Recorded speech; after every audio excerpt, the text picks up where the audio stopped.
18 जुलै पुण्यातील प्रसिद्ध तरुण व्यावसायिक केतन अग्रवाल याला लोहगडाच्या कड्यावरून ढकलून दिल्या गेलेल्या त्या काळजाचा थरकाप उडवणाऱ्या घटनेला आज बरोबर 1 महिना पूर्ण होतोय।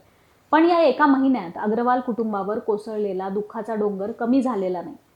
केतनच्या जाण्याचा एवढा मोठा मानसिक धक्का बसला की या धक्क्यातून केतनच्या आजोबांचंही दुःखद निधन झालं। संपूर्ण कुटुंब उद्ध्वस्त झालं। पण दुसरीकडे या हत्येमागचे जे कारनामे समोर येत आहेत ते ऐकून संपूर्ण महाराष्ट्र हादरलाय।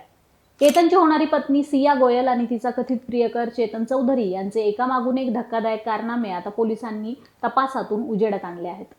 पण या सगळ्यात सर्वात मोठी आणि खळबळजनक माहिती आज पोलिसांनी जाहीर केली आहे। जिथून केतनला दरीत ढकलण्यात आलं तिथून पडणारा केतन हा पहिला तरुण नव्हता। याच जागेवरून बरोबर 15 महिन्यांपूर्वी एका 21 वर्षीय तरुणीचाही असाच मृत्यू झाला होता। पोलिसांनी आता त्या जुन्या प्रकरणाची फाईल पुन्हा उघडली असून सियाच्या चौकशीतून या धक्कादायक रहस्याचा उलगडा झालाय। हे संपूर्ण प्रकरण नेमकं काय आहे हेच आपण या व्हिडिओत समजून घेऊ। नमस्कार, मी अनुजा आणि तुम्ही पाहताय कार्यारंभ।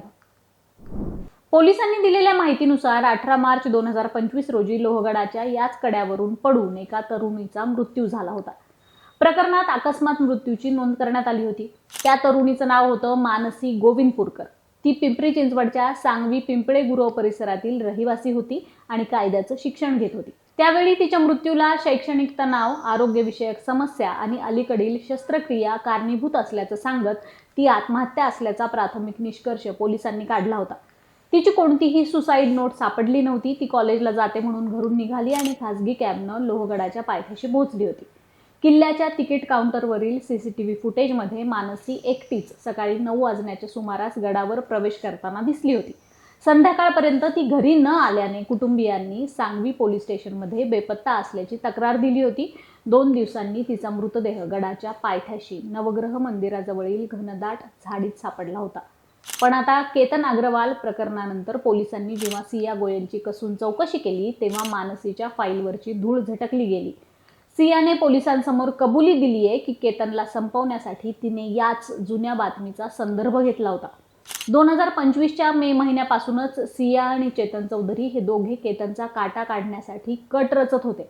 सुरुवातीला त्यांनी केतनला स्लो पॉयझन म्हणजेच संथ विष देऊन मारण्याचा विचार केला, पण त्यांना ते विष मिळालं नाही म्हणून तो प्लॅन फसला। याच दरम्यान सियाच्या वाचनात मानसी गोविंदपूरकरच्या मृत्यूची बातमी आली। एका तरुणीने लोहगडावरून उडी मारून जीवन प्रवास संपवला आणि पोलिसांनी त्याला आत्महत्या मानलं। हे वाचून सियाच्या डोक्यात एक क्रूर कल्पना आली। तिने चेतन सोबत मिळून ठरवलं की केतनलाही ट्रेकिंगच्या बहाण्यानं लोहगडावर न्यायचं आणि तिथून दरीत धक्का देऊन त्याचा अपघाती मृत्यूचा बनाव रचायचा। केतनला ट्रेकिंगची आवड असल्यामुळे त्याला लोहगडावर फिरायला नेणं सियासाठी अतिशय सोपं होतं। केतनला ढकलून देण्यापूर्वी 31 मे रोजी सिया आणि चेतन या दोघांनी लोहगडावर जाऊन ज्या ठिकाणावरून केतनला धक्का द्यायचा आहे त्या जागेची पाहणी म्हणजेच रेकी केली होती। तिथे सीसीटीव्ही कॅमेरे नाहीत आणि पर्यटकांची गर्दीही कमी असते हे त्यांनी निश्चित केलं। इतकंच नाही तर तिथे त्यांनी काही सेल्फी आणि व्हिडिओज देखील बनवले होते। आता पोलिसांना संशय आहे की 15 महिन्यांपूर्वी मानसीने खरंच स्वतःहून उडी मारली होती की तिलाही अशाच प्रकारे कोणीतरी ढकललं होतं। म्हणजेच पोलीस ठाण्यात असलेली आकस्मिक नोंद आता पुसली जाईल अशी शक्यता वर्तवण्यात येते। या दृष्टीने पुणे ग्रामीण आणि सांगवी पोलीस संयुक्तरित्या तपास करतात।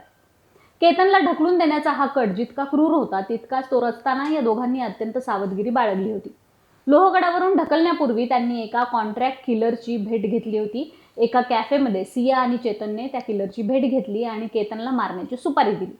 त्या किलरने सुरुवातीला होकार दिला, पण जेव्हा त्याला समजलं की केतन अग्रवाल हा पुण्यातल्या एका मोठ्या व्यावसायिक आणि प्रतिष्ठित घराण्यातील तरुण आहे तेव्हा त्याने ऐनवेळी ही सुपारी नाकारली। आता हाच कॉन्ट्रॅक्ट किलर या प्रकरणात सिया आणि चेतन विरुद्ध पोलिसांचा मुख्य साक्षीदार ठरणार आहे। पोलिसांनी त्या कॅफेचे सीसीटीव्ही फुटेजेस पुढील तपासासाठी आधीच जप्त केलेत। केतन विरोधात कट रचताना सियाने भारतातील विविध राज्यांमध्ये घडलेल्या गुन्ह्यांचा अभ्यास केला होता जेणेकरून संशय कमी येईल। गुगल सर्चच्या मोबाईल हिस्ट्रीनुसार सियाने प्रामुख्याने इंदूरमधील प्रसिद्ध राजा रघुवंशी प्रकरण आणि त्यातील मुख्य आरोपी सोनम हिच्याबद्दलची संपूर्ण माहिती गोळा केली होती। चाकू किंवा इतर कोणत्याही शस्त्राने हत्या केल्यास पोलिसांना पुरावे सहज मिळतात। शस्त्र कुठे ना कुठे सांभाळावे लागते किंवा लपवून ठेवावे लागते आणि पकडलं जाण्याची शक्यता वाढते। हे ओळखूनच त्यांनी शस्त्र न वापरता उंच डोंगरावरून ढकलून देण्याचा भयंकर निर्णय घेतला होता। पोलिसांना चकवा देण्यासाठी या दोघांनी गुन्हेगारी मानसिकतेचा कळस गाठला होता। मोबाईल डेटा रिकव्हर केल्यानंतर पोलिसांना समजलं की सिया आणि चेतनने तब्बल 2 तासांचे जपानी व्हिडिओ पाहिले होते. हे व्हिडिओ पोलिसांच्या चौकशी दरम्यान अत्यंत शांत कसं राहायचं, त्यांच्या प्रश्नांना कशा प्रकारे उत्तरं द्यायची आणि स्वतःचा बचाव कसा करायचा याचं प्रशिक्षण देणारे होते. पोलिसांनी या दोन्ही व्हिडिओच्या लिंक्स त्यांच्या वेब हिस्ट्रीमधून मिळवल्या आहेत. सोशल मीडियावर सध्या केतन आणि सियाच्या साखरपुड्याचा एक 11 सेकंदाचा व्हिडिओ प्रचंड व्हायरल होतोय. या व्हिडिओमध्ये अग्रवाल आणि गोयल कुटुंब अत्यंत आनंदात दिसतंय. केतन गुडघ्यावर बसून सियाच्या बोटात अंगठी घालतोय. पार्श्वभूमीवर कुछ कुछ होता है चित्रपटातील ये लडका है दीवाना गाणं वाजतंय. दोघे एकत्र डान्स करतायत आणि फोटोग्राफरला पोज देत साखरपुड्याच्या अंगठ्या दाखवतायत. हा व्हिडिओ पाहून कोणालाही शंका येणार नाही की सियाला केतन आवडत नव्हता किंवा तिच्या डोक्यात केतनला संपवण्याचा इतका भयंकर कट सुरू असेल. पण या पडद्यामागचं सत्य अत्यंत धक्कादायक आहे.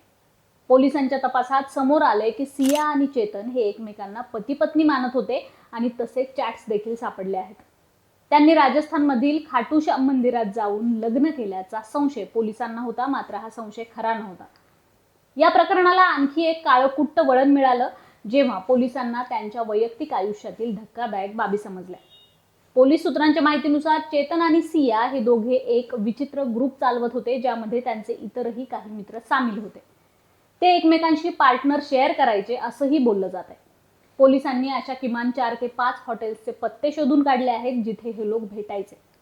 एका हॉटेलच्या सीसीटीव्ही फुटेजमध्ये तर संतापजनक दृश्य समोर आले, ज्यात सिया आणि चेतन एका हॉटेलच्या खोलीत जातात. काही वेळानंतर साधारण तास दीड तासाने सिया त्या खोलीतून बाहेर पडते आणि त्यानंतर अवघ्या काही वेळातच चेतन त्याच हॉटेलच्या त्याच खोलीमध्ये सियाच्या एका दुसऱ्या मैत्रिणीला घेऊन जाताना दिसतो. सध्या सिया गोयल आणि चेतन चौधरी या दोघांनाही वडगाव मावळ सत्र न्यायालयानं 29 जुलैपर्यंत 14 दिवसांची अतिरिक्त न्यायालयीन कोठडी सुनावली आहे. 16 जुलै रोजी त्यांना व्हिडिओ कॉन्फरन्सिंगद्वारे प्रथम वर्ग सत्र न्यायाधीशांसमोर हजर करण्यात आलं होतं, जिथं चेतन चौधरीचे वकील राम शहाणे यांच्या उपस्थितीत ही न्यायालयीन कोठडी वाढवण्यात आली. पोलीस सध्या त्यांचा मोबाईल डेटा, कॉल रेकॉर्ड, आर्थिक व्यवहार आणि फॉरेन्सिक पुराव्यांचा कसून तपास करतायत. केतन अग्रवाल प्रकरणातील या नव्या खुलाशांमुळे आता 15 महिन्यांपूर्वीच्या मानसी गोविंदपूरकर मृत्यू प्रकरणाचं गूढ देखील वाढलंय. सियाच्या एका बातमीच्या वाचनाने एका निष्पाप तरुणाचा जीव घेतला, पण आता त्याच बातमीच्या आधारे जुन्या गुन्ह्याचा शोध घेऊन पोलीस दोन्ही प्रकरणातील पीडितांना न्याय मिळवून देण्यासाठी प्रयत्न करतात. मानसीच्या प्रकरणाची फाईल उघडली गेल्याने तिलाही या प्रकरणात न्याय मिळेल अशी आशा करूयात. बाकी तुमची मतं आम्हाला कमेंट बॉक्समध्ये नक्की सांगा. कार्यारंभवर नवे असाल तर सबस्क्राईब करा, व्हिडिओ लाईक आणि शेअर करा. कार्यारंभ डिजिटल या आमच्या फेसबुक आणि इन्स्टा पेजला फॉलो करा. धन्यवाद.